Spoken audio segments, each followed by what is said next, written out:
Kata Nabi Shallallahu Alaihi Wasallam, wahai sahabat-sahabatku, sebentar lagi akan datang bulan Ramadan. Bulan yang penuh berkah. Bulan yang Allah wajibkan kalian untuk berpuasa di dalamnya. Kata Nabi Shallallahu Alaihi Wasallam, di bulan ini pintu-pintu surga dibuka. Apa sih maknanya pintu-pintu surga dibuka? Jadi gini, ilustrasinya. Ketika ada seorang misalnya melewati sebuah padang pasir.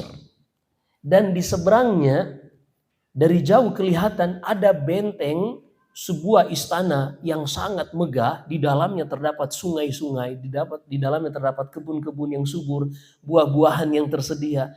Ketika dari jauh dia melihatnya dan pintunya terbuka, apa yang akan dilakukan orang yang melihat dari jauh, yang dia berada di tengah-tengah padang pasir? Maka dia akan bersungguh-sungguh bersegera, kalaupun itu nafas terakhirnya, dia akan berusaha. Jadi bulan Ramadan, bulan dibukakan pintu surga. Sehingga seorang yang paham tentang surga, ini pintunya udah dibukain. Siapa saja yang ketika bersungguh-sungguh di bulan Ramadan beribadah, seakan-akan tidak ada lagi yang menghalanginya untuk masuk ke surga, kecuali meninggal saja. Pintunya sudah dibukakan. Dan ditutup pintu-pintu neraka. Sehingga hal-hal yang sifatnya negatif berkurang di bulan Ramadan. Begitu juga syaitan dibelenggu. Mungkin ada yang bertanya, Ustaz, tapi masih banyak yang makan di siang hari Ramadan. Katanya syaitannya dibelenggu. Masih banyak yang gak puasa, gak sholat. Jadi gini, kalau kita sadar ini, kita benar-benar mengetahui betapa kita tuh harus butuh belajar. Jadi manusia yang bisa menyesatkannya ini ada faktor eksternal dan ada faktor internal dari dalam dirinya. Faktor eksternal ini, faktor luar, itu adalah syaitan. Pertemanannya, pergaulannya, ini yang menyesatkan manusia. Allah sebutkan di dalam surat Fatir, innama yad'u hizbahu liyakunu min ashabis sa'ir. Syaitan, iblis itu mengajak orang kepada maksiat agar orang tersebut menjadi temannya, sama-sama masuk ke dalam neraka sa'ir. Na'udzubillah. Ini misi iblis. Ternyata bukan cuma iblis yang menyesatkan kita, tapi manusia juga, teman yang buruk juga bisa menyesatkan kita. Allah sebutkan dalam surat Al-Furqan. Kata Allah Subhanahu wa taala, "Wa yauma ya'addu adh-dhalimu 'ala yadayhi yaqulu ya laitani ittakhadtu ma'ar rasuli sabila." Di hari kiamat kelak, orang-orang yang semasa hidup di dunia melakukan kezaliman, kesyirikan, kemaksiatan, bid'ah, mereka gigit jari karena menyesal. Sembari gigit jari menyesal ini, mereka mengatakan, duhai sekiranya dahulu aku mencukupkan diri dengan mengikuti jalannya Rasul saja. Lalu dia jelaskan lebih detail kenapa dia tidak mengikuti jalannya Rasulullah. Ya wailata, laitani lam attakhidh fulanan khalila. Duhai sekiranya dahulu aku tidak menjadikan orang itu, si fulan itu sebagai temanku. Laqad adallani 'anil dzikri ba'da idh ja'ani. Karena dia telah menyesatkan aku, padahal aku sebenarnya sudah mendengarkan tentang sunnah, sudah mendengarkan tentang Al-Quran, sudah mendengarkan tentang dakwah. Tapi teman, pergaulan yang membuat dia tergelincir kembali. Jadi ini faktor eksternal. Manusia itu di dalam kehidupan ini ada faktor luar yang bisa menyesatkannya dan membuatnya tergelincir ke dalam dosa dan maksiat. Kemudian faktor internal. Ada namanya hawa nafsu.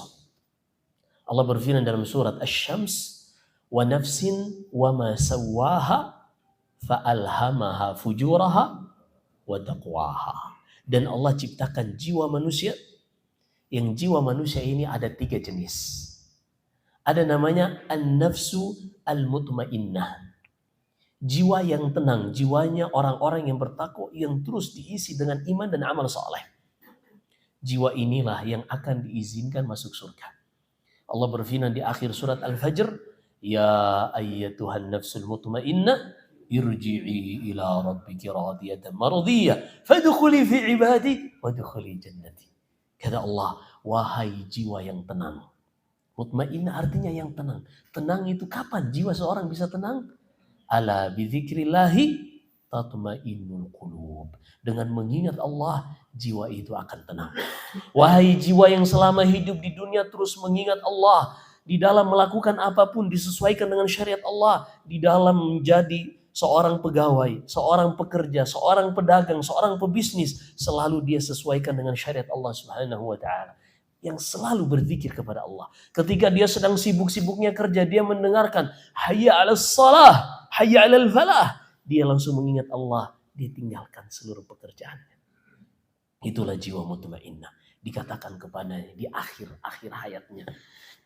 Ketika malaikat maut mencabut nyawanya, dikatakan kepadanya, wahai jiwa. Zakallah khair, zakallah khair. Anda nggak terbiasa orang yang lebih tua membukakan. Makasih banyak, Masya Allah. Bismillah.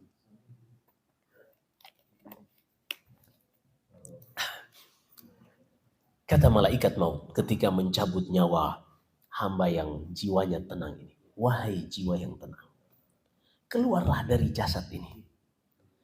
Keluarlah dari kehidupan dunia yang penuh dengan keletihan, kepenatan, kecapean ini. Kemana perginya?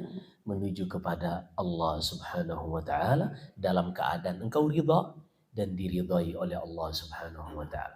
Masuklah engkau bersama hamba-hambaku yang bertakwa. Kemudian masuklah kalian semua ke dalam surgaku. Jadi ada jiwa yang namanya mutmainnah, jiwa yang tenang. Ada jiwa namanya al-ammaratu bisu. Allah sebutkan dalam surat Yusuf di juz 13 awal paling atas sebelah kiri, kata Allah Subhanahu wa taala, "Wa ma ubarri'u nafsi, innan nafsa la'ammaratun bisu." Dan aku tidak akan menganggap diriku ini suci, karena jiwa manusia itu selalu mendorong manusia untuk melakukan kejelekan-kejelekan, dosa dan maksiat. Jadi jiwa manusia itu ada jiwa yang cenderung menyuruh kita, mengajak kita melakukan dosa dan maksiat. Nah, inilah jiwa yang terkadang membisikkan kepada kita, tuh, di dalam kulkas yang Ramadan tuh adem tuh, dingin tuh. Nah, itu jiwa al-ammarah bisu.